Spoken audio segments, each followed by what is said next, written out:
Sir. नमस्कार. तुमचं स्वागत आहे. आयकॉन स्टील प्रस्तुत बिल्ड आयकॉन या उपक्रमामध्ये आम्ही आलो धुळ्यामध्ये आणि माझ्या सोबत आहेत इंजिनियर कैलास महाजन सर, जे 2006 पासून या क्षेत्रात कार्यरत आहेत. अनेक रेसिडेन्शियल कमर्शियल प्रोजेक्टवर त्यांचा हातखंड आहे, असल्यामुळे त्यांनी अनेक प्रोजेक्ट कंप्लीट केलेले आहेत. त्यांच्या आजवरच्या या शैक्षणिक प्रवासाबद्दल, त्यांच्या आजवरच्या अनुभवांच्या प्रवासाबद्दल आपण बिल्ड आयकॉन या प्लॅटफॉर्मवर बोलणार आहे. सो सगळ्यात आधी मला विचारावंसं वाटतंय ते म्हणजे तुमची शैक्षणिक पार्श्वभूमी कशी होती? म्हणजे शाळा कुठली होती? कॉलेज कुठलं होतं? आणि सिव्हिल इंजिनिअरिंग या क्षेत्रात येण्यामागची प्रेरणा कोणाची होती? सर, माझं जर रेग्युलर बघायला गेलं तर हं. हा फील्ड माझा नाहीच होता. बरं. ॲक्च्युली मी एकदम वातावरणच असं वेगळं होतं आमच्याकडे, की त्या एरियाचं नाव ऐकलं तरी लोकं म्हणतील, "अरे, तू त्या एरियात राहतोस." अच्छा. हां. मी वीटभट्टी एरियात राहायचो हो, पूर्वी. हो. बरं. तर आमचा हं, हं. आमचा एक व्यवसाय होता वीटभट्टीचा. बरं. आमच्या फॅमिलीचा व्यवसाय होता फुलांचा. अच्छा. आणि त्या वीटभट्टीचा व्यवसाय असल्यामुळे लेबरमध्ये राहणं, काम करणं हा एक पार्ट हं, होता हं. सुरुवातीला. आणि नंतर बालपण माझं म्हणजे त्या त्या एरियातच त्या होतं. एरियातच गेलं. बऱ्यापैकी आतापर्यंत मी 5 वर्षापर्यंत मी तिथेच राहत होतो. हं, हं, हं. तिथून मी शिक्षण माझं महाजन हायस्कूल, तूता खलाणे महाजन हायस्कूल आहे हं, हं. आमच्या इथे देवपुरात. तिथे आमचे सगळेच लोक म्हणजे आमचे वडील, आमचे काका वगैरे, भाऊ सगळे आम्ही तिथेच होतो शिकलो. बरं. मी 8वी पर्यंत तिथं शिकत होतो. मग नंतर 9वी 10वी मी आदर्श हायस्कूल कुसुंबा ही बरं. 11वी 12वी तिथेच केली. हं, हं, हं. मग 12वी झाल्यानंतर काय झालं, की आमचा मेसचा व्यवसाय होता. बरं. वीटभट्टी करत लहानपणी. मेस. त्याच्यानंतर मेस चालवली. मेस करत असताना माझ्याकडे काय होतं, की इंजिनिअरिंग कॉलेजचे मुलं डबे घ्यायचे. अच्छा. मग मी डबे वगैरे पोचवत एक पिरियड आला, की सडनली हे आउटर मुलं यायची इकडे. म्हणजे आउटर बरोबर. म्हणजे असं दिल्ली, बरोबर. बिहार वगैरे हं, हं. तिकडचे लोक. हं. ते मी तेव्हा बघत होतो यांचे ड्रॉइंग बघणं, हे करणं थोडं माझ्या डोक्यात होतं बुवा, अच्छा. इंजिनिअरिंग पार्ट आहे, हं, आपण हं, करू हं. शकतो वगैरे असं. बरोबर. मग सडनली काय झालं, की तो व्यवसाय बंद झाला. बरं. बंद झाल्यामुळे आमचे वडील, आमचे मामा त्यांच्याकडे विषय आला, की बुवा एक विद्यार्थी लागणार आहे आम्हाला आमच्या ऑफिसला. निवारा कन्स्ट्रक्शन म्हणून 5व्या गल्लीत एक ऑफिस आहे आमचे.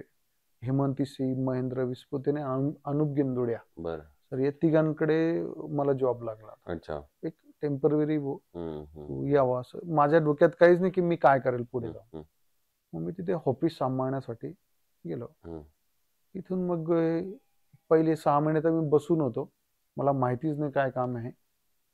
मग एक-एक करून एक-एक काम राहायचं तसं मला घ्यायचे. साईटवर न्यायचे. हं. साईटवर जायला लागलो. साईट समजायला लागल्या. नंतर परत पुढे जाऊन असं झालं, की ड्रॉइंग समजायला लागलं. हं. पेपर समजायला लागले. एक-एक गोष्टी समजत मला ड्रॉइंग यायला लागलं. हं. आणि वर्षभर 2 वर्ष झाल्यानंतर असं वाटायला लागलं, की आता मी काहीतरी करायला पाहिजे असं. हं, हं. मग सडनली एक आयटीआयचे सर आले होते आमच्याकडे. ते सोलरचं काम करायचे. बरं. जैन सोलर वगैरे. हं. ते सर म्हणे, "तुम्हाला सगळं येतं. मग तुम्ही क्वालिफिकेशन काय केलंय?" म्हटलं, "सर यार, माझं तर क्वालिफिकेशन मी 12th पास आहे बरोबर. आणि इकडे येऊन गेलो." हो. म्हटलं. म्हणे, "ठीक आहे, एक काम करा. तुम्ही बीटीआरआय नावाचं एक कॉलेज आहे म्हणे, तिथे जा आयटीआयचा. बरं. तिथे तुमचं ॲप्लिकेशन करा." त्यांनी सांगितल्याप्रमाणे सगळी प्रोसेस केली आणि नंतर काय झालं, की ते रिजेक्ट होऊन गेलं. बरं. रिजेक्ट झालं, की तुम्ही पी-एफ भरत नाही वगैरे, वगैरे अच्छा, असं. अच्छा. हं, हं, हं. नंतर त्यांनी पार्टली मला सांगितलं म्हणे, झालं रिजेक्ट, तुम्ही आयटीआयला ॲप्लिकेशन करून हं, द्या" हं. म्हणे. सर, मी 5 राउंड गेलो. 5ही राउंडमध्ये मला त्या लोकांनी मला तो सब्जेक्ट दिला नाही, सिव्हिल ड्रॉफ्ट्समनचा. अच्छा. मग 6व्या राउंडला गेलो. 6व्या राउंडला प्रिन्सिपल आहे ना आमच्या एरियात राहायचे. हं. कुठे? जुन्या धुळ्यात. आणि आमचं ऑफिस होतं कल्पक डेव्हलपर्स. तिथे मी लेबर लोकांशी गप्पे मारत असायचो, पगार करायचो बाहेर. आणि ते सर स्कूटरने तिकडून जायचे. हं, हं. नेहमी मला बघायचे. मला माहित नाही प्रिन्सिपल होता सर. हं, हं, हं. मग मी 6व्या राउंडला त्यांनी मला काय केलं, की बोलून घेतलं. "काय रे बाबा, काय पाहिजे?" म्हटलं, "सर, मला सिव्हिल पाहिजे." "हो," म्हणे, "मी 5 राउंडपासून तुला बघतो आहे, हं. की तू सिव्हिल मागतोय." म्हटलं, "नाही सर, मी फील्डमध्ये आहे, मला सिव्हिल घ्यायचं."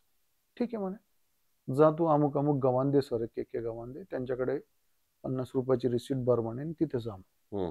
गेलो सरांकडे गेलो, तो पूर्ण पिक्चर चेंज. मला कळेल ना मी काय कुठे आलो बॉस. हा, पण आनंद एवढा होता, खूप आनंद झाला तो, बरोबर आहे, की मनासारखं माझं झालं. मला ऍडमिशन मिळालं आणि मी आज काहीतरी वेगळं करणार. हम्म. मग ऍडमिशन झालं आणि माझी स्ट्रगल लाईफ चालू झाली. बरोबर आहे. करायचं काय, आणि त्यांचा जो टायमिंग होता तो माझ्या ऑफिसचा टाइम मॅच व्हायचा नाही. अरे माझं ऑफिस कसं होतं 9 ते 1 पर्यंत, 1 ते 4 मला सुट्टी असायची, 4 नंतर परत ऑफिस राहायचं रात्री 9-10 पर्यंत. बरोबर. मग मी तिथून कसं तरी ऍडजस्ट केलं. ते सर मला म्हणायचे तुला पूर्ण वेळ यावा लागेल असं तसं. मग मी त्यांना म्हटलं सर मी नाही करू शकत, मला खूप अडचण आहे, मी माझा जॉब नाही सोडू बरोबर. शकत, बरोबर. मी त्यांच्यामुळे तुमच्याकडे आलेलो आहे. बरोबर. ठीक आहे म्हणे. त्यांनी परत पुढे जाऊन थोडा त्रास दिला आणि मला प्रिन्सिपल सरांनी बोलून घेतलं. अच्छा. मला वाटलं माझी कंप्लेंट झाली. हो. मी कंप्लेंट बघून सरांना भेटायला गेलो. सर मग अशी दुसऱ्या विषयावर बोलायला लागले. हम्म. अरे म्हणे आपल्याला आयटीआयचे जे मेकॅनिकल जो जो पार्ट्स आहे ना म्हणे, तिथे रॅम्प बनवायचा आहे. हं. म्हटलं सर करता येईल. मग तू लेबर देशील का, तू हे करशील का, तू ते करशील का, तू सुपरविजन करशील का. म्हटलं सर करेल, काही प्रॉब्लेम नाही. बरोबर. आणि ते माझ्या फील्डचा होतं, मला खूप आनंद झाला. हो. म्हटलं सर मी 5 मिनिटात, आणि माझ्याकडे पूर्ण आयटी मध्ये कोणाचकडे मोबाईल नाही होता, माझ्याचकडे मोबाईल होता, अरे वा. कारण मी फील्डमध्ये वर्क करत होतो. हो. मग मोबाईलवरून फोन लावला त्या मिस्त्रीला, मी बोलवलं ठेकेदाराला, म्हटलं असं असं वर्क करायचं आपल्याला, असं असं काम करायचं. ते काम इतकं सुपर झालं, त्या लोकांनी मला बोलवलं, म्हणाल सुंदर काम झालं आणि खूप कमी खर्चात करून दिला तू माझं. बरोबर. मग आयटीआयचे सर परत मला बोलवलं, म्हणे एक काम कर, आपल्या सगळ्या गोडाऊनच्या फरशा काढून टाकायच्या आणि नवीन लावायच्या. बर. म्हटलं सर मी तुम्हाला लेबर देतो, हा. लेबरच्या आज तुम्ही देऊन टाकायच्या, ठेकेदारी असते 100-200 रुपये ती देऊन टाकायची. म्हणे बस करून टाक म्हणे. बोलवलो, ते सगळे रूमचे मी जेवढे पण गोडाऊन्स होते सगळ्यांच्या गोडाऊनच्या टाईल्स फरशीस बदलून दिल्या. Very good. मग सरांच्या मनात असं होऊन गेलं, मग मला राहवलं गेलं नाही. सर म्हटलं मला आमचे जे क्लास टीचर आहेत खूप त्रास देतात, मला येणं शक्य होत नाही. म्हणून मग म्हटलं सर त्यांना सांगा की मला माझ्या वेळात मला तेवढं ट्रीट करावं आणि तेवढी मदत करावी. जा म्हणे मी सांगून देईल. मग तिथून मला डेअरिंग येऊन गेले. मग इकडचं वर्क बी प्रॉपर करत होतो, तिकडचं वर्क बी. मग रात्री बसून मी अभ्यास करणं, त्या ड्रॉइंग्स करणं आणि बाकीच्या वेळात मी इकडचं काम करणं, फुल प्रामाणिकपणे वर्क चालू होतं. आणि 2006 मी आयटीआय पास झालो. 6 मी पास झालो. 6 तारखेला काहीतरी 6 तारखेला पास झालो जुलैमध्ये. 14 जुलैला मी ऍप्लिकेशन केलं मनपामध्ये सिव्हिल इंजिनियरच्या सुपरवायझर 2 साठी. मग त्यांनी मला 21 जूनला सर्टिफिकेट देऊन टाकलं की तुझं रजिस्ट्रेशन झालं. आणि त्या पिरियड मध्ये जी वर्क करत होतो मी, अप्रुव्हल वर्क करत होतो महापालिकेचे सगळे ड्रॉइंग बनवणं आणि अप्रुव्हल करून आणणं, खूप कमी पैशात करायचो. मग ते त्या सरांशी, टाउन प्लॅनरशी, सगळ्या अधिकाऱ्यांशी माझी चांगला परिचय होता. त्यांनी माझा एक्सपिरियन्स बघू 6 वर्षांनी ऑलरेडी या फील्डमध्ये वर्क केलेलं आहे, मला सर्टिफिकेट इश्यू करून टाकलं. आणि तिथून मला आनंद चालू झाला की आता आपण करू शकतो जे पण, कारण ऑलरेडी माझी प्रॅक्टिस बऱ्यापैकी झाली होती. मग मी ते घेतलं आणि आमच्या साहेबांना जाऊन भेटलो, पेढे वगैरे दिले. काय रे म्हटलं सर हे रजिस्ट्रेशन बघा, मी असं असं टेक्निकल झालो. आणि सर जून जुलै मध्ये हे झालं. मी डिसेंबर मध्ये जॉब सोडून दिला. जॉब सोडला आणि मी माझं ऑफिस के कन्स्ट्रक्शन नावाने नाकाने रोडला सुरू केलंय. एक माझ्याच बरोबर एक अजून होते कैलास ठाकरे म्हणून, ते आता PWD ला जेई आहेत. त्यांच्या तो आणि मी दोघांनी मिळून चालू केलं. तिथून आमचा प्रवास चालू झाला. नवीनच वर्क होतं, तर माझ्याकडे 6 साईट चालू होते. आमचे 12वीचे क्लास टीचर होते पवार सर. त्या पवार सरांचं काम मला मिळालं पहिलं. म्हणजे त्याच्यात आम्हाला सुपरविजन पण होतं आणि काहीतरी युनिक दाखवायचं होतं. आणि सर म्हटल्यावर म्हणजे ते कसं असतं माहिती का, ते म्हणे तू करू पाहशील का. म्हटलं सर तुम्ही काळजी करू नका, तुम्हाला मी टेक्निकली वर्क करून दाखवणार, काळजी करू नका. सर मग इतकं सुंदर वर्क झालं ते डिझायनिंग वगैरे. आणि त्यांना ज्या ज्या गोष्टी मी दिल्या त्यांच्या लक्षात आलं की हा खूप मोठा अनुभव आहे याच्याकडे. त्या अनुभवाच्या याच्यामुळे हा चांगलं काम करतो. ते सर मला अजूनही बोलवत आहे की वो माझं दुसरं काम करायचं आणि मला जायला वेळ मिळत नाही, एवढं माझ्याकडे क्या वेळ बात आहे. आहे, क्या बात आहे. तो एक दिवस आहे आणि हा एक हा. दिवस आहे असं. ते मला 2 वेळेस फोन केला गेला, हम्म. 2-3 वेळेस रस्त्यात भेटले, म्हणे यार ये माझ्याकडे बस, आपण गप्पे मारू वगैरे, किंवा माझं काय काम आहे ते तू बघून घे. पण जाणं काही जमलं नाही, ते जमलं ऑर्डर नाही. साईडला असलं. बरोबर, बरोबर. तर हा सगळा प्रवास तुमचा खरंच फार वेगळा आहे अशा अर्थानं, की सांगितलं तसं गरज पण होती, शिक्षण पण होतं, अनुभव पण खूप होता. खूप सगळ्याच मिक्सचर आहे. सर, मी 14-14 तास वर्क करायचो सर. बरोबर. 14 तास माझं, मी सकाळी 8:45ला ऑफिसला यायचो आणि रात्रीचा वेळ माहित नसायचा मला, मला परत केव्हा जायचं आहे. असं तुम्ही हो, काम माहिती केलं. नसायचं की आपल्याला केव्हा जायचं. सो आता सिव्हिल मधल्याच काही प्रश्नांकडे आता आपण वळूया, जे तुमच्या अर्थानं एका अर्थानं रोजच्या जगण्यातले प्रश्न आहेत असे.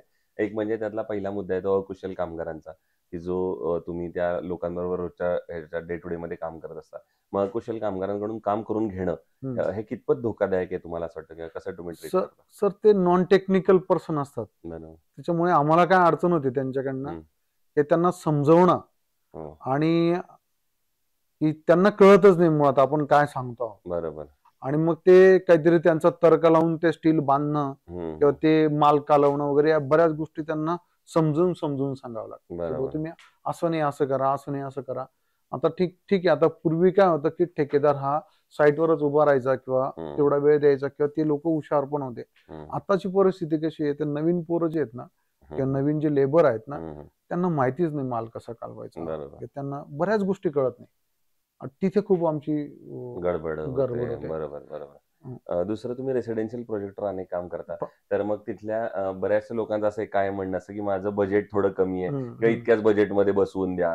तर मग ते बजेट आणि चांगलं क्वालिटी कन्स्ट्रक्शन या दोन्हीचा समतोल कसा साधता? सर ते मी करतच नाही, तसं वर्क नाही करत. काय बरोबर. होतं, बजेट हा विषयच नाही सर. हो. बघा, पोटाला भूक लागलेली असते, आपण एक भाकरीची भूक आहे, बरोबर. आपण काय करतो, अर्धी भाकरी खातो आणि अर्धी भाकरीची पाणी पितो, हो. बरोबर, तर पोट भरतोच. हो. कन्स्ट्रक्शन बी पार्ट तसाच आहे सर. लागणाऱ्या गोष्टी चुकत नाही, म्हणून रेटमध्ये आणि अदर गोष्टीमध्ये कॉम्प्रोमाइज हा शक्यच येत नाही. बरोबर. बरेच लोक घेतात करायला, आणि मग ते नंतर त्यांच्या गोष्टी, आम्ही तिकडे असं बघितलं होतं, तुम्ही असं देता आहात, इथे तारंबळ होते. सगळं म्हणून फसतं. त्या गोष्टी करायच्याच नाही, बरोबर. प्रॉपरच वर्क करायचं. बरोबर. दुसरं, या क्षेत्रात जी आता नवीन तरुण मुलं येत आहेत, ती सगळ्या स्तरातली येतात. असं तुम्ही सांगितलं, जसं घरची काही परिस्थिती कमी असलेली पण येतात, ग्रामीण भागातनं पण येतात, चांगली सुशिक्षित येतात, ज्यांना घरची बॅकग्राऊंड आहे. अशा सगळ्यांना जर सल्ला द्यायचा झाला तर काय सल्ला द्याल तुम्ही या क्षेत्रात येण्यापूर्वी? सर, मी म्हणेल त्यांना की तुम्ही चांगल्या प्रकारची प्रॅक्टिस करा पहिले, हम्म. समजून घ्या, हम्म. वर्क समजून घ्या, लोकांशी बोलणं समजून घ्या, हम्म. चांगल्या प्रकारचं काम करायचं शिकून घ्या, आणि हम्म. मग तुम्ही या फील्डमध्ये उतरा, असंच मी सांगेन. बरोबर. कारण सर, अनुभव खूप महत्वाचा आहे. हो. आजकाल काय झालं, सगळ्या गोष्टी युट्यूबवर, ऑनलाईनला, या सगळ्या Available गोष्टी आहेत. अवेलेबल होतात. पण ते ऑनलाईनचं आणि प्रॉपर जागेवर करण्याचं, या सगळ्या गोष्टी मॅच नाही होत सर. बरोबर. अनुभव बी खूप महत्वाचा असतो. तो बरोबर. अनुभव त्यांनी घ्यावा, चांगल्या प्रकारचा अनुभव घ्यावा, आणि हो. चांगलं वर्क करावं, असं मी सांगेन. वा. दुसरं, तुम्ही आजवर इतके प्रोजेक्ट कंप्लीट केल्यानंतर एखादा आयकॉनिक प्रोजेक्ट आठवतोय का, की जो करताना वेगळं समाधान मिळालं, आनंद मिळाला, किंवा काहीतरी आपण नवीन केलं, याचा एक वेगळा अभिमान वाटला, असा कुठला एखादा प्रकल्प आठवतोय? असे बरेच आहेत सर, पण माझं स्वतःचं घरचं, मी जेव्हा आता बंगलोज पूर्ण केला ना, अच्छा. तेव्हा मी पूर्ण वेळ दिला सर त्या विषयाला. बरं. कारण मी असे छोटे छोटे बंगलो, माझ्याकडे तशीच वर्क होते, मी बंगलोज करत होतो, किंवा अदर बी गोष्टी, काय गोष्टी कशा असतात, त्यांच्या बजेटचा आणि त्या तालमेल बसवत नाही. जे वर्क आपल्याला करायचं आहे आणि ज्या टाईपचं आपल्याला वर्क द्यायचे लोकांना, ते करू पावत नाही. मी माझ्या घरात सर, मी सगळ्या गोष्टी युनिक करण्याचा प्रयत्न केला, वा. आणि त्याच्यात मला खूप मोठं समाधान आहे. हम्म. कारण तिथं मीच मालक होतो, हो. आणि खर्चही मलाच करायचा मीच होता. इंजिनियर आहे, हा, असं त्यामुळे असं. त्याच्यामुळे मला खूप वेगळा आनंद मिळाला. बरं. दुसरं, हे काम करताना अनेकदा अडचणी पण येतात, काही समस्या येतात, आव्हानं येतात. तर त्यातला एखादा प्रसंग आठवतोय का, की बऱ्याच कामांवर अशी अडचणी हो. रेग्युलर असतात, कारण जसे साईट असते तसा वेगळा अनुभव येतो. बरोबर. जनरली ते गावठाणमध्येच हा त्रास झालेला आहे. अच्छा. हो. की एक साईट मी केली होती, गावामध्येच होत्या, पूर्ण बिल्डिंग तोडली गेली, सगळं झालं. बाजूचं जे घर होतं ना, ते पत्र्याचं होतं. हो. तर खालून वर तर चाललं गेलो मी, तर वरती काय व्हायचं, जो माल टाकायचा ना, त्या खड्या पडायच्या. हो. तर ती शेजारची जी लेडीज होती ना, ती शिव्या द्यायची लेबरला, हो. खूप म्हणजे आणि काय करायचं त्यांचं ते झालं का वाद ते सरळ मला बोलवायचे साईड. हम्म. मी गेलो का ते जाऊन मग मला त्यांना शांतपणे समजावं लागायचं. हो. त्या गोष्टी त्यांना सांगावं लागेल की पत्रावरून ते झाडून घेतील, ते काम पूर्ण करून घेतील, व्यवस्थित करून घेतील. पण एक गोष्ट व्हायची की आपल्या बोलण्यामुळे, माझ्या बोलण्यामुळे काय असं मी चहा पाणी करून त्यांच्याकडनं सरळ गोष्टी त्या वा. साफसुथऱ्या करून परत काम परत चालू काम करायचं. चालू करायचं. बरोबर आहे. दुसरं कुठल्याही कन्स्ट्रक्शन मध्ये सिमेंट आणि स्टील हे 2 महत्त्वाचे घटक असतात. तर मग स्टील निवडताना तुम्ही काय काळजी घेता किंवा कुठल्या प्रकारचं स्टील तुम्ही निवडता? सर काय असतं बऱ्याच ठिकाणी आता मी बघितलं टेस्टेड स्टील हं, हं. आणि आता TMT मध्ये पण त्यांनी चांगल्या प्रकारचं आता तुमच्याकडे हो, स्टील हो. तयार झालेलं आहे. तर 550, 500 TMT याचाच आपण जास्त करून विचार बरोबर. करतो. सिमेंट जे आहे, काय असतं सर आता लोकांकडे हे झालेलं आहे. हं, हं. अल्ट्राटेक, अंबुजा हं. जे नावं पाठांतर झालेले आहेत वगैरे. आता ते लोक जसे सजेस्ट होतात तसे वर्क करावं लागतं. बरोबर, बरोबर. आयकॉन स्टील कुठल्या प्रोजेक्टवर यापूर्वी वापरलंय का तुम्ही? माझ्या घरच्याच प्रोजेक्टला वापरलंय सर. अच्छा. तर कसा होता बरं. अनुभव मग एकंदर? नाही चांगला होता सर. बरं, बरं. एकच नंबर. हं. आणि आपण विचारतो ना आपल्या लेबरला विचारतो बुवा हे काय मग हं, सांगतात हं. हार्ड आहे किंवा याच्या लवचिकता चांगली आहे किंवा हे बरोबर. स्टील चांगलं आहे सांगतात. हं. आताही मी नवीन एक साईट चालू केलेली आहे. अच्छा. तिथं माझं स्टील मी जस्ट नियरच्या चौगावच्या साईडवर मी वापरतोय. बरोबर. सो हे होते इंजिनियर कैलास महाजन सर आणि त्यांनी सगळ्यात एक महत्त्वाचा सल्ला जो मला वाटला जो त्यांच्या बोलण्यातनं पण आहे ते म्हणजे पेशंट, शांत, संयम जर तुमच्याकडे असेल तर हे सिव्हिल हे काम काय असं रातोरात कुठली बिल्डिंग उभारत नाही. त्याच्यासाठी शांत संयमी स्वभाव असावा लागतो. तो तुमच्या बोलण्यातनं पण दिसावा लागतो आणि मगाशी जसं त्यांनी अडचणीचा प्रसंग सांगितला तेव्हा जर तुम्ही कुणाला असं प्रेमाने सांगितलं तर समजतं सुद्धा. माझ्या मते हे सगळ्यात महत्त्वाचे पॉईंट आहेत जे तरुण इंजिनियर्स या क्षेत्रात येतात. तर पुन्हा एकदा आपले मनपूर्वक आभार की धन्यवाद तुम्ही सर. आमच्या या धन्यवाद. प्लॅटफॉर्मवर आलात बिल्ड आयकॉनवर आणि येणाऱ्या आगामी काळात असेच आयकॉनिक प्रोजेक्ट तुमच्या हातून घडावेत याच माझ्याकडून आणि आयकॉन स्टील या दोघांकडून मनपूर्वक शुभेच्छा. धन्यवाद थँक सर. यू व्हेरी धन्यवाद. मच.